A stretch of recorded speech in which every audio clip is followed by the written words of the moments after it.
Bienvenido, estimable variedólogo del canal de Variedad, Entretenimiento y más, a una nueva sección cultural, porque ya las funipastas de por sí son muy bien culturales. Y vamos a leer por capítulos, es un relato corto del libro, uno de los libros de mi país que yo más he admirado, de relato corto, novela, que es Única mirando al mar, de Fernando Contreras Castro, escrito en el año 93, hace un poquito más de 30 años. Nosotros lo estrenamos en el colegio cuando salió como libro de texto obligatorio. Desde entonces me ha encantado. Iba a leer un capítulo cada uno, una vez cada cierto tiempo, hasta que lo terminemos. Son como 6, ¿verdad? Espera, para ver. Sí, son 6. Vamos a leerlo de una vez y vamos a tratarlo de interpretar de la mejor manera posible. Hasta voces les vamos a hacer, así que suscriban, compartan y comenten y disfruten. Se lo vamos a montar aquí como lo más bonito posible. Y arrancamos con el capítulo primero. Más por la vieja costumbre que por cualquier principio ordenador del mundo, el sol comenzó a salir agarrado del filo de la colina, como en un último esfuerzo montañista pendiendo sobre el abismo de la noche anterior. El bostezo imperceptible de las moscas y el estirón de alas de la flota de sopilotes no significaron novedad alguna para los buzos de la madrugada. Entre la llovizna persistente y los vapores de aquel mar sin devenir, los últimos camiones ahora vacíos se alejaban para comenzar otro día de recolección. Los buzos habían extraído varios cargamentos importantes de las profundidades de su mar muerto, y antes de que los del turno del día llegaran a sumar sus brazadas, se apuraban a seleccionar sus presas para la venta en las distintas recicladoras de latas, botellas y papel, o en las fundidoras de metales más pesados. Los buzos diurnos comenzaban a desesperarse, a abrir las puertas de sus tugurios edificados en los precarios de las playas reventadas del mar de los peces de aluminio reciclable.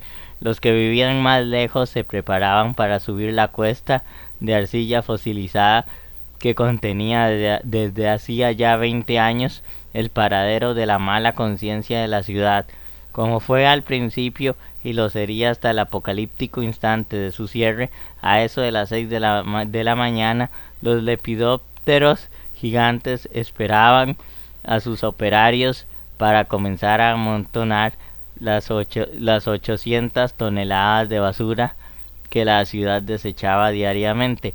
Como fue al principio, los operarios de los tractores se calentaban primero con un café con leche que servían de una botella de Coca-Cola envuelta en una bolsa de cartón. Después, a bordo de sus máquinas, emprendían la subida. Salvo al descanso del almuerzo y del café de la tarde, todo el día removían y amontonaban basura como una marea artificial, de oeste a este, de adelante hacia atrás, como con la vista fija en las palas, mientras las poderosas orugas vencían los espolones de plástico de las nuevas cargas que depositaban los camiones recolectores. De adelante hacia atrás todo el día, como herederos del castigo de Sísifo, sin haber ofendido a los dioses con ninguna astucia particular. A las 8 de la mañana el sol ya alumbraba precariamente la podredumbre de algún octubre ahogado entre los 9 meses de lluvia anuales de la Suiza centroamericana. El bacán, con sus 4 o 5 años, esperaba sentado sobre los restos mortales de una cocina, encallados ahí desde hacía tanto tiempo que ya era casi inimaginable el basurero de Riazul sin ellos. No muy lejos, los buzos trabajaban con el único horario posible en ese lugar, el flujo y reflujo de los camiones recolectores. Mujeres de edades indescifrables, a menudo hombres, niños y sin edad alguna, rumiaban lo que la ciudad había dado ya por inservible, en busca de lo que el azar también hubiera tirado al basurero. El bacán esperaba aperezado en su cocina usual, vigilando de cuando en cuando de una de las mujeres, tratando de distinguirla entre las demás compañeras de buceo. Cada vez que se percataba espantaba las moscas de su cara y sus brazos mientras jugaba con un juguete hallado ahí mismo, no hacía mucho tiempo, su juguete nuevo. Algo brilló un instante entre lo negro de la basura e hizo que el niño dejara su lugar privilegiado y se internara un poco entre los desechos. El niño perdió de vista el resplandor, por lo que tuvo que volverse caminando hacia atrás hasta encontrarlo nuevamente. En ese juego estuvo largo rato y hasta que logró seguir el brillo fugaz que lo llevó hasta un objeto medio enterrado en la basura. Lo tomó por donde pudo y tiró de él. Algo casi redondo salió de entre la basura y se fue pareciendo a una manzana conforme el bacán lo frotaba contra su camiseta. Era una manzana dorada con una inscripción: para la más bella. Para la más bella, leyó el niño, comprendiendo a duras penas la frase. La escondió bajo su ropa y regresó a su lugar. Pasó un par de horas repitiéndose la frase en voz alta sin que la belleza como concepto acabara de cuajar en su mente. Aquella frase no tenía ningún sentido posible más allá de unas cuantas palabras de las que usaba sueltas en su lenguaje cotidiano. El niño se puso de pie, guardando el equilibrio sobre sus piernas flacas. Se afirmó lo mejor que pudo y lanzó la manzana hacia la basura, de donde había salido. Como aspirada en un bostezo de la tierra, la manzana se hundió con su vocación frustrada. La mujer que el niño esperaba vio de lejos la escena de su búsqueda para recorrer hacia el lugar donde creía haber visto caer el objeto dorado, pero sin su mejor esfuerzo ni su vasta experiencia en el buceo de profundidad sirvieron para recuperar la cosa. Volvió la cara hacia el niño y lo miró con las cejas y los labios arqueados, como si aquel hecho intrascendente hubiera tensado en su rostro el arco de su esperanza. El bacán correspondió el gesto añadiéndole un subir y bajar de hombros que terminó de aclarar a la mujer que ni tirando al tiempo hacia atrás de los cabellos de la nuca podía saber de qué se trataba aquello que el niño había menospreciado sin criterio. El niño, de inteligencia precoz y única, Oconitrillo, maestra agregada, pensionada a la fuerza a sus 40 y pico de años por esa costumbre que tiene la gente de botar lo que aún podría servir largo tiempo, formaban un binomio indisoluble. Ella lo adoptó y él a ella. Ella le enseñó a hablar y él le imprimió un sentido a su vida. A alturas de sus presumibles 4 años, ya única le había enseñado a leer y no le permitió bucear hasta casi 10 años. Cuando se percató, hacía tiempo ya, el bacán buceaba a sus espaldas en busca exclusivamente de cualquier cosa que leer. De octubre en octubre, o de nada en nada, entre las coordenadas de un tiempo de puro estar tirado ahí, también se venía pudriendo en vida, pasando vertiginosamente despacio o lentamente apresurado, como abstrayendo a sus usuarios de la milenaria tradición de sentir que se le va a uno la vida entre las fauces de lo irremediable. La luz del mediodía se filtró en las pestañas escasas de un viejo, y una figura difícil de determinar le dirigía palabras que no comprendía. El viejo se atrevió a abrir más sus ojos para dar cabida a la figura que se agitaba enfrente. Un pedazo de cartón le abanicaba precariamente la cara. Unido al cartón, la mano que lo agitaba parecía sostener a la vez al cartón y a la mujer apenas un poco menos vieja que él, empeñada en hacerle sombra y librarlo de las moscas que ya se lo disputaban en medio de su alegato interrumpible zumbidos. Mucho gusto, única Oconitrillo, para servirle. El hombre se incorporó y miró a la mujer. Él tenía esa cara de asombro de quien se ha dado por muerto y de pronto y sin previo aviso se despierta para comprobar que aún no le había sido dado el beneficio de la muerte. Llevo por lo menos 2 horas aquí sentada, cuidando de que no se lo almuercen las moscas ni los opilotes, señor. Al hombre aún se le hacía difícil entender las palabras. Estaba quem- quemado por el sol y confundía los humores fétidos del basurero con un ruido dentro de su cabeza. Única conitrillo le ayudó a levantarse y lo condujo hasta su tugurio, donde le ayudó también a despojarse de un poco de ropa de más que andaba encima y a bajarse poco a poco la fiebre para que sobreviviera en aquel más allá donde la muerte, por lo general prematura, acumula todo lo que la ciudad desecha. Varias horas después, el hombre se sentía físicamente mejor. Única lo había cuidado casi todo el día, descuidando así sus labores de biorrecicladora, pero el hombre aún no hablaba. No habló en los 2 días siguientes, en lo que se limitó a sentarse a la puerta del tugurio a contemplar los movimientos del basurero. Al tercer día Única se desesperó. O me dice usted por lo menos cómo se llama, o yo no me hago más cargo de usted. Logró atraer la mirada del hombre y no pudo evitar un sobrecogimiento al verlo a los ojos. El hombre recordó su nombre y lo retuvo en su mente solo un momento.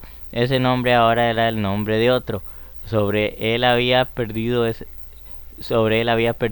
nombre todas sus funciones clasificatorias capaces de distinguirlo de los demás costarricenses. Su número de cédula también bailó una danza de payasos con el número de su calle y el color de su casa, antes de hundirse para siempre en el basurero de su nostalgia.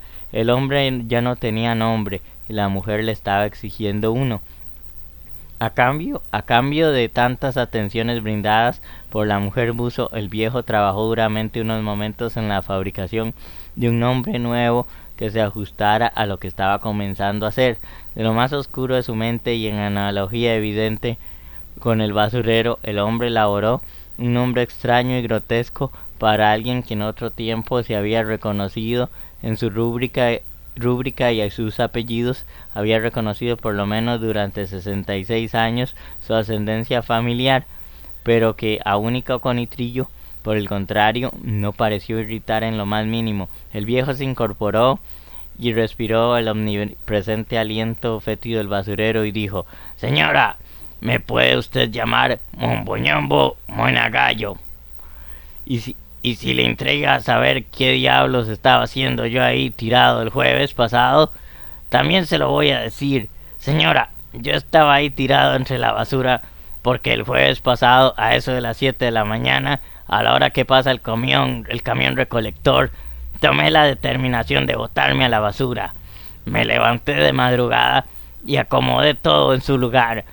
Ojé por última vez las viejas fotografías de mi familia, le abrí la puerta de la jaula del canario, cerré mi casa y listo. Me boté al basurero. Me monté mis propios pies al camión de la basura y debía estar ya tan resuelto a ello que los señores recolectores ni me sintieron extraño. Me trajeron hasta aquí y supongo que la hediondez del sitio sumada a mi estómago en ayunas dieron conmigo el estado lamentable del que usted tan gentiblemente me recogió». Única Conitrillo lo miraba largamente con un gesto bobalicón, sosteniéndose la mitad de la cara en la palma de la mano, y al rato un adiós se le salió de la boca. Única comenzó a hablar sola. «Eso es lo que yo siempre he dicho. Siempre, vea, por ejemplo, este hombre está bueno, pero no, el desperdicio es tal que se tira a la basura cuando todavía se le puede sacar el jugo un buen rato más». Y siguió moliendo palabras entre sus dientes postizos hasta que Momboñongo Moñagallo la interrumpió para preguntarle si tendría por ahí una taza de café que le pudiera ofrecer. Única le contestaba como siempre: «Sí hay, pero está sin hacer». El bacán había seguido de cerca la recuperación del hombre. Realmente se alegró cuando supo su nombre y que hablaba. Se alegró sobre todo porque el oso Carmuco Ya venía con los santos óleos a la casa de Única. Momboñombo Moñagallo vio a la entrada del tugurio un hombre vestido de sotana púrpura con la Biblia bajo el brazo y unos frasquitos de vidrio en la mano. Única lo tranquilizó, despidió al oso Carmuco y le explicó a su huésped de quién se trataba. El oso Carmuco era un buzo más de los de a bordo, pero un día se encontró entre los desperdicios de una sotana púrpura más o menos en buen estado. Guardó la prenda en su tugurio hasta el día que se encontró a él Bacán leyendo una Biblia que también había ido a parar ahí, y lo interpretó como una señal. Se vistió con la sotana y tomó la Biblia y se ordenó sacerdote. Ahora Momboñombo era el gesto bobalicón en su cara. Vio cómo se alejaba el oso Carmuco hacia el mar de las gaviotas negras y pensó en la ironía de que hasta Dios votara en aquel sitio lo que ya no le servía. Este es el Bacán, mi chiquito, dijo Única. Momboñombo miró al joven y le calculó alrededor de 20 años. Era alto, flaco, de tez blanca ennegrecida por el sol y los vapores del basurero, de ojos verde oscuro, barba negra y una mirada a la vez dulce y preocupante en su gesto. El Bacán no era hijo de Única. Ella lo había recogido, o más bien él se lo había encontrado ahí en el basurero, y hacía 18 años. Yo estaba sentada almorzándome una pizza fresquita que llegó en el camión de las 11. Única guardó la pizza en la bolsa del delantal y era parte de su indumentaria, y corrió hacia el niño. Andaba solo y con tal aspecto de tranquilidad que Única no pudo creer que nadie lo estuviera cuidando. Lo tomó en brazos y le preguntó su nombre. El niño no hablaba aún, pero le respondió Bacán, Bacán, y cuando le preguntó su edad, él le mostró 2 deditos de su mano. Desde entonces fue el hijo de Única, su hijo único, el niño que nadie supo cómo llegó al basurero y al que nadie reclamó nunca. Momboñombo Moñagallo vio que el niño se había convertido inmediatamente en el sentido de la vida de Única Conitrillo, aquella mujer que fue maestra agregada, es decir, de las que ejercieron sin título y que después de jubilada la vida la llevó poco a poco al gran botadero de basura de la ciudad de San José, ubicado al sur en un barrio que como ironía del destino llevaba por nombre Río Azul.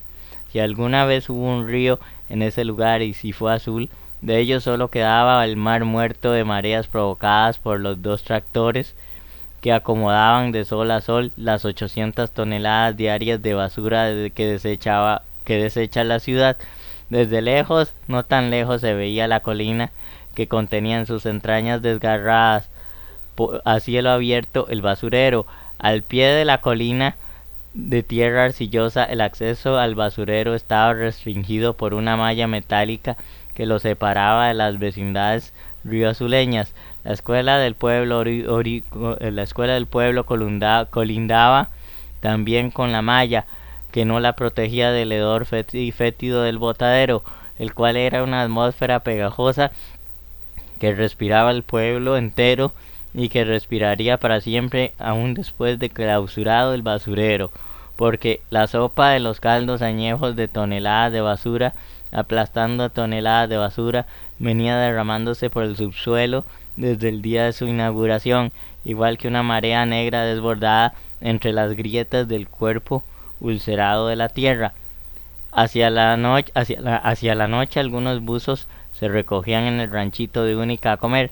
Cada uno aportaba algo según su costumbre y Única lo administraba maternalmente. Momboñombo aún tenía dificultades para comer, pero la convicción de ser ahora uno de ellos lo disciplinó poco a poco a no vomitar después de cada bocado. Única se lo había presentado a la comunidad de buzos en un acto celebrado en medio de una gran indiferencia.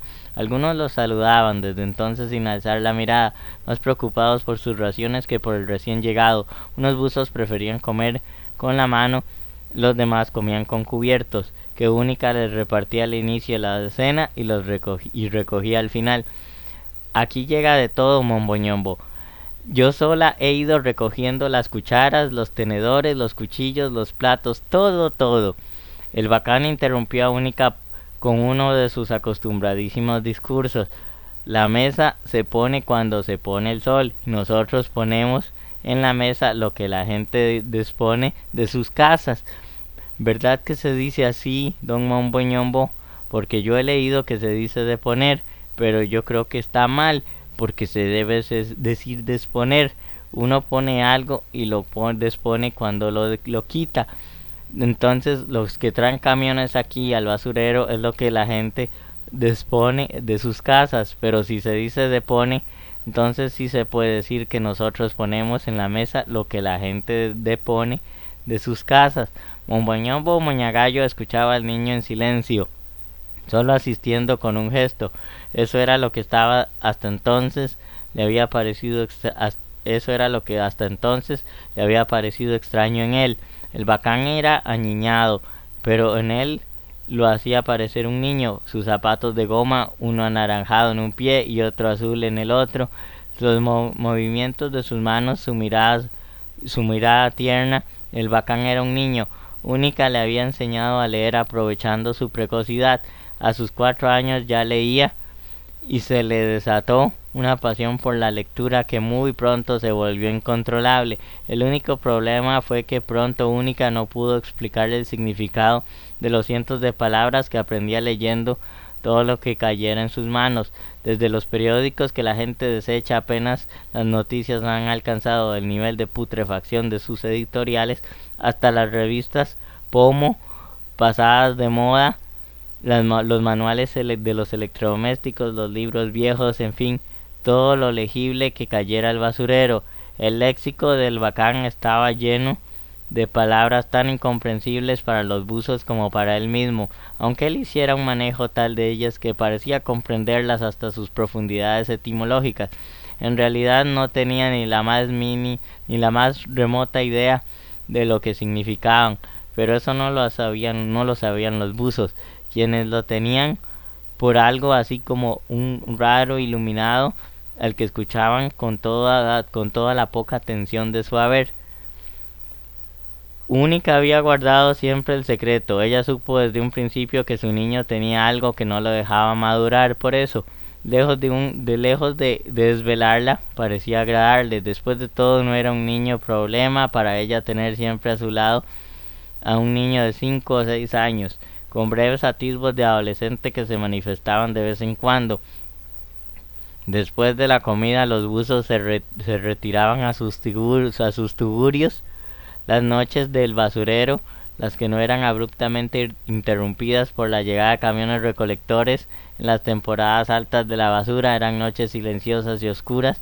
Del límite del basurero hacia atrás quedaba la vegetación sobreviviente de la colina, donde se albergaban todos los insectos del mundo, a chillar para darle al sueño de los buzos la tranquilidad de que algo vivo quedaba aún en aquel sitio.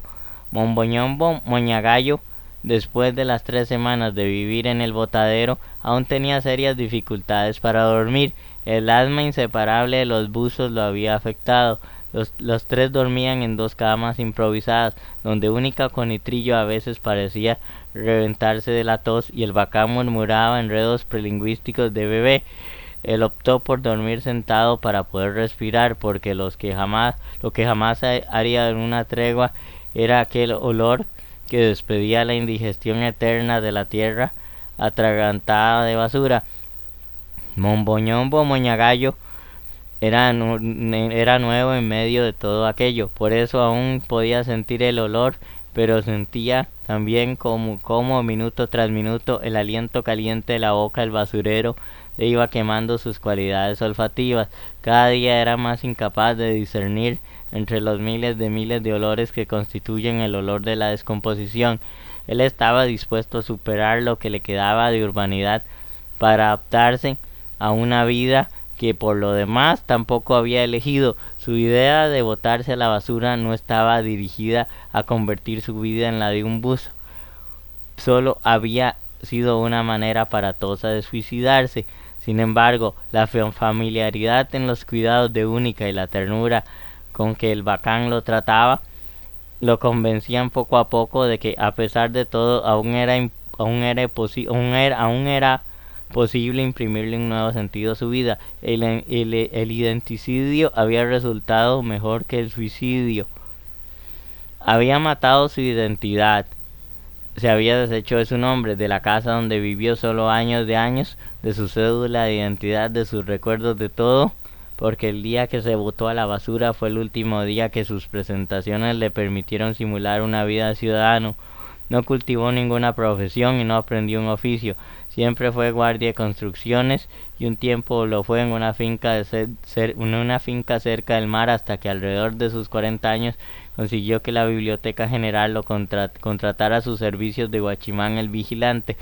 Desde entonces pasó sus noches entre los anaqueles del edificio, durmiendo de día y leyendo de noche para mantenerse despierto. Leyó todas las noches durante 26 años, hasta que denunció una vez la práctica de vender libros a 6 colones por tonelada, que la biblioteca estableció en contubernio con la Depis Paper, una fábrica privada de papel higiénico. A Monboñombo le resultó tan indignante que amenazó con denunciarlo a los periódicos. Lo que le faltaba, que el papel donde se imprimieron las aspiraciones de la humanidad ahora se convierta en papel para escribir con el culo. Entre los volúmenes destinados a tan ignoble labor se fueron ediciones antiguas perdidas irreparables, como registros del Cartago de finales de 1700 y literatura universal seleccionada para su venta con criterios de cura y barbero. El vigilante denunció el hecho y perdió su trabajo. No tenía garantías sociales, por lo tanto no se sintió nunca un costarricense.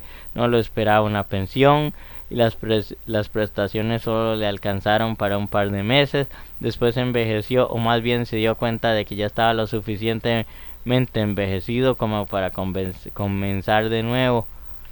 66 años no son demasiados para nada, pero 66 años de privaciones son suficientes para hacer de un hombre un anciano. Monboñombo Moñagallo comenzó a pasar necesidades, comenzó a agotar las arcas, a comer menos. A la manera de una inundación, el hombre vio como una ola se llevaba sus cosas de toda la vida a las compra y ventas, y cómo aún así resultaba cada vez más difícil conservar el ridículo monto de sus prestaciones. Primero vendió el televisor, después el radio, después las 2 o 3 pulseras de oro que le dejó su madre. Los muebles no los vendió porque nadie los habría comprado, de puro inservibles que estaban. A alturas del mes de octubre se declaró en bancarrota. Ese mes ya no pudo pagar el alquiler, y don Álvaro, el dueño de la posilga que había habitado el viejo por más de 10 años, no se lo perdonó. Antes de botarse a la basura durante esos meses de angustia, el exguardia de la Biblioteca General comenzó a vagar por la ciudad con la lejana esperanza de encontrar algún trabajo.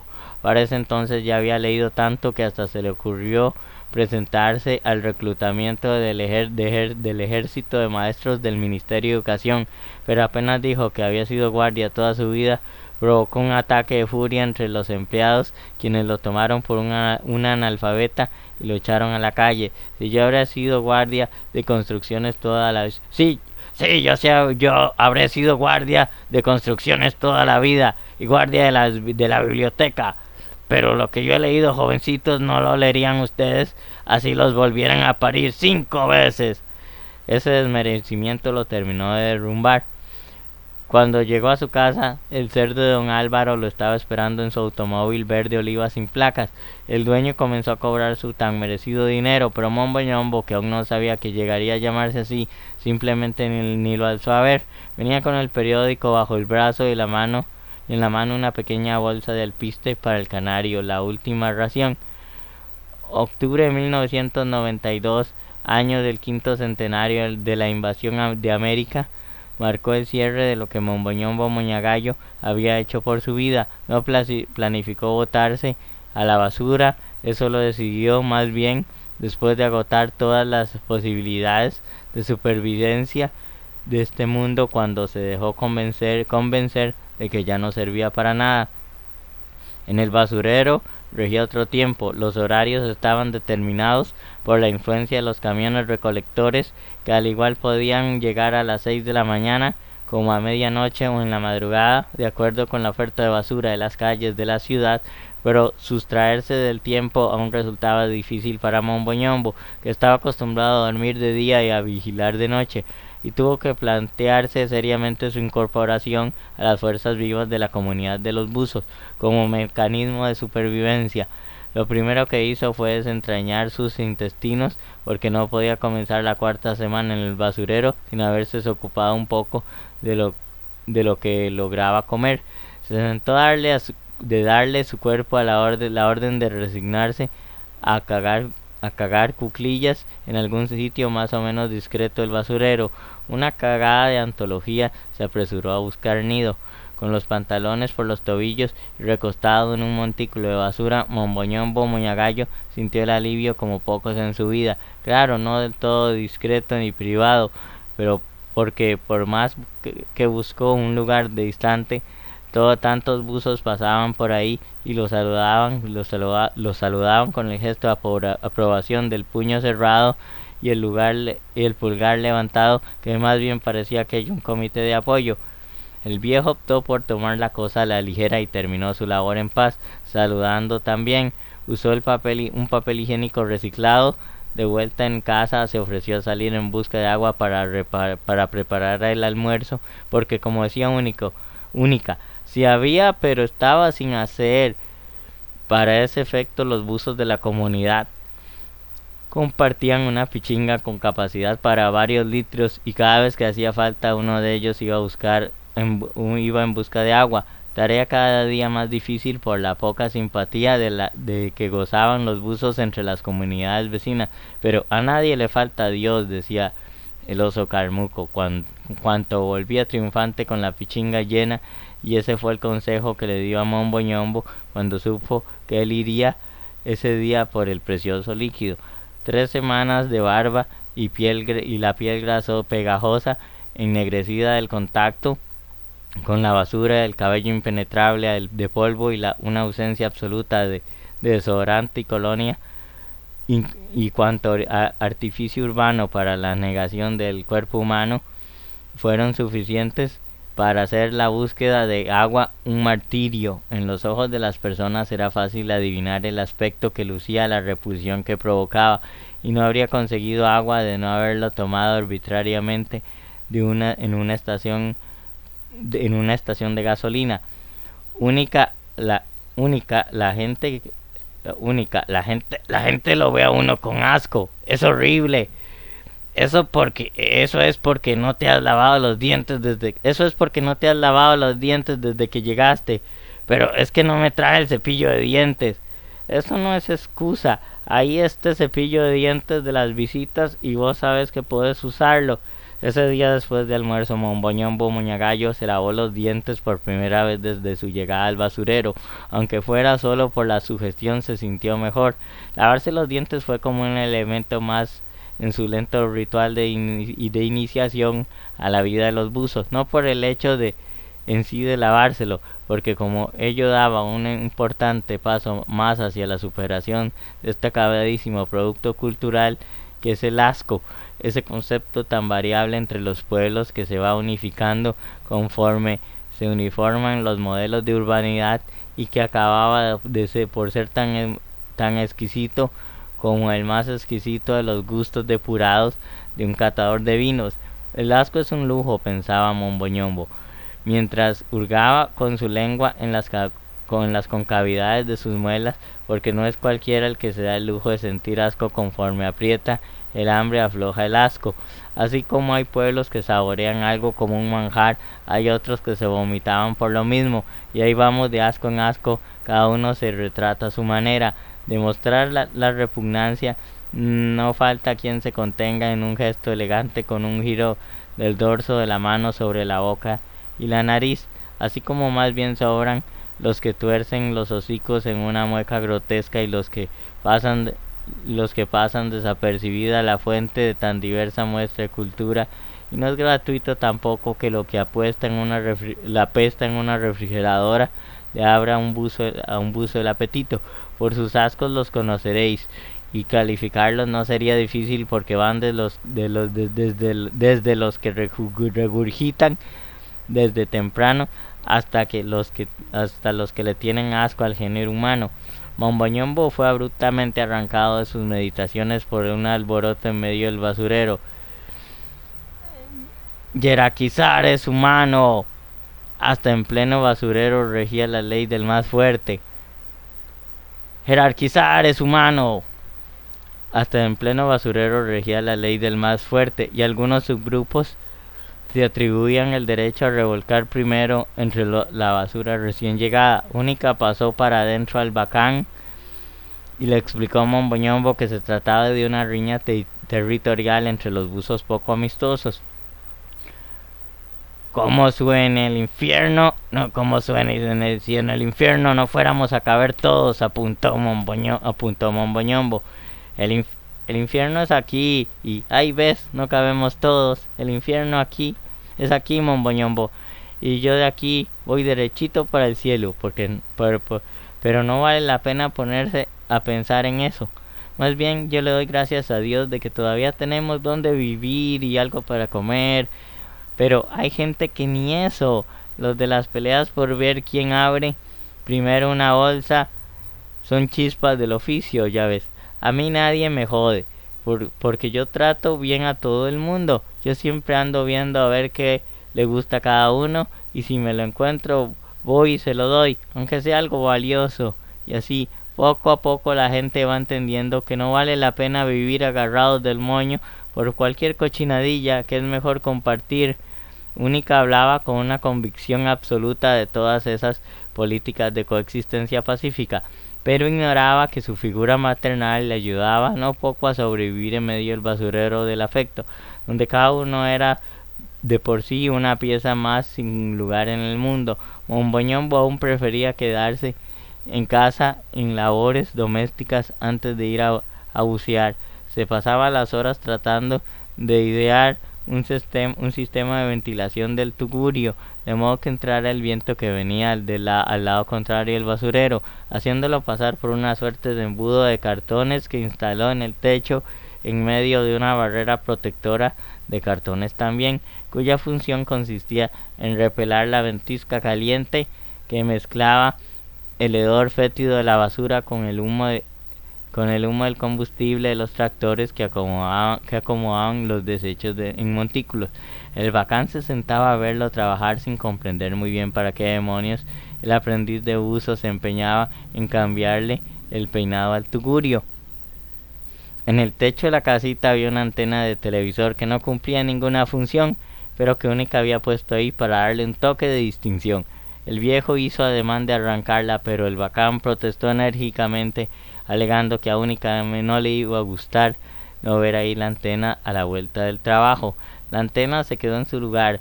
Aún no logro entender muy bien a esta gente, pensaba Momboñombo Moñagallo. Entre más marginal es su situación, más se aferran a las costumbres urbanas. Aún no logro entender muy bien a esta gente, pensaba Momboñombo Moñagallo. Entre más marginal es su situación, más se aferran a las costumbres urbanas.